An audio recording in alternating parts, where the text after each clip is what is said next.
Masukkan air separuh atau suku daripada periuk yang korang gunakan. Masukkan 2 batang serai yang telah diketuk. 2 inci lengkuas yang telah diketuk pecah. Cili padi merah mengikut kepedasan yang korang nak. Kemudian kita akan masukkan paste tom yum. Paste tom yum tak kisah je nama apa pun. Dan korang boleh juga buat sendiri. Okay, masukkan paste tom yum. Masukkan lebih ya paste tom yum untuk mendapatkan rasa yang lebih sedap dan padu. Okay, Cik Lee masuk dalam anggaran 3 sudu ke 4 sudu besar ya. Tengok kuantiti terpulang pada kuantiti kuah tom yum yang korang nak buat tu.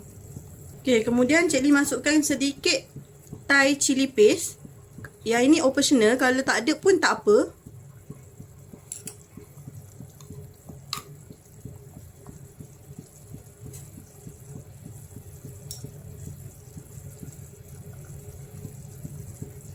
Tujuan Cik Lee masukkan Thai chili paste ni untuk mendapatkan rasa yang lebih sedap.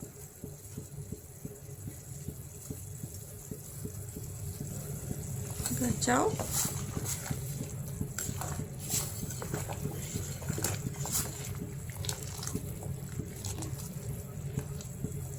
Okey, kemudian masukkan bahan-bahan seafood ni. Tapi Cik Lee akan campur dengan ayam. Jadi kita akan masukkan ayam dahulu.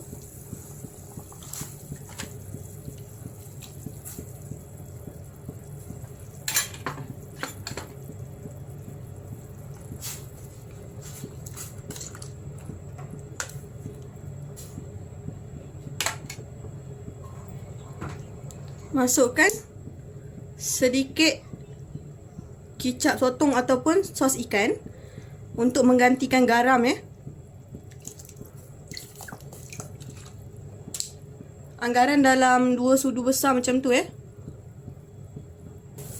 Masukkan sedikit perahan air asam limau. Boleh guna limau nipis ataupun lemon.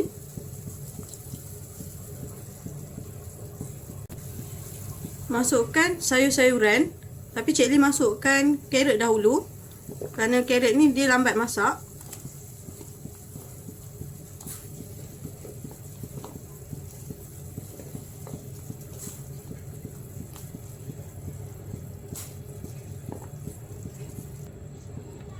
Masukkan bawang juga. Gabungan antara bawang Holland dan bawang besar merah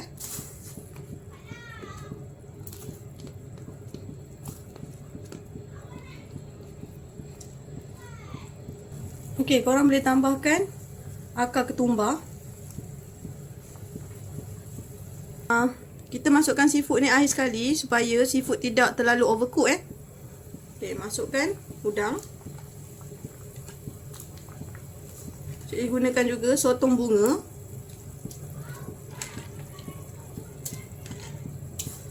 Dan juga Cik Lee masukkan scallop.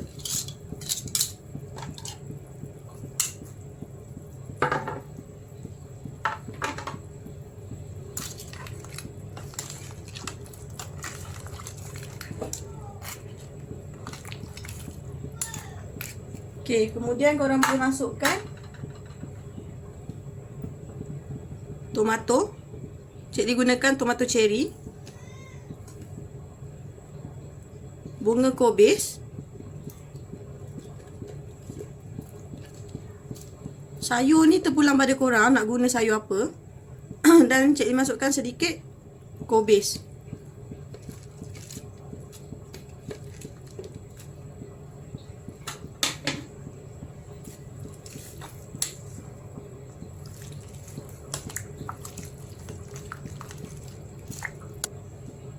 Tutup sekejap supaya bahan-bahan ni semua masak.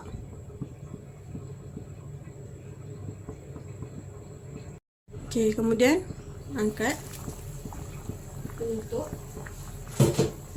So kita masukkan susu cair ni untuk menaikkan lemak dalam tom yum ni nanti.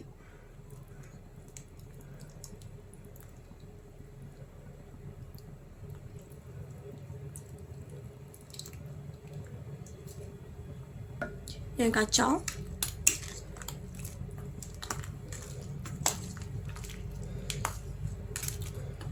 Korang tak payah masukkan santan atau bahan lain, just masukkan susu cair je. Untuk rasa, korang perlu rasa dahulu. Sebab kat sini Cik Lee gunakan sos ikan sahaja untuk mendapatkan rasa masin dalam tom yum tu. Okay, dan masukkan daun limau purut yang telah dibuang batang tengahnya supaya tom yum nanti tidak akan menjadi pahit Kalau korang masukkan satu helai macam tu je dan tak buang batang tengah tu, tom yum akan menjadi pahit. So itu adalah tips bagaimana nak mendapatkan tom yum yang tidak pahit Okay, dan daun ni perlulah dimasuk akhir sekali.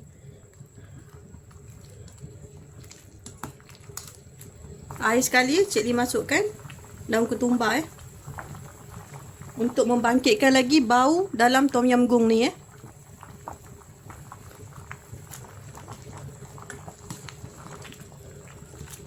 Okay, so tom yum kita dah masak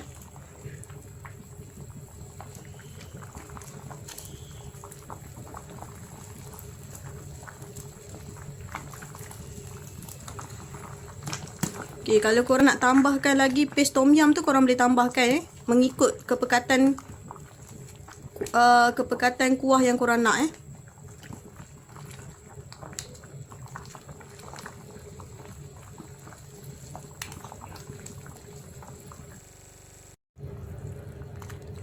Tom yum goong campak-campak cara Cik Noli dah siap.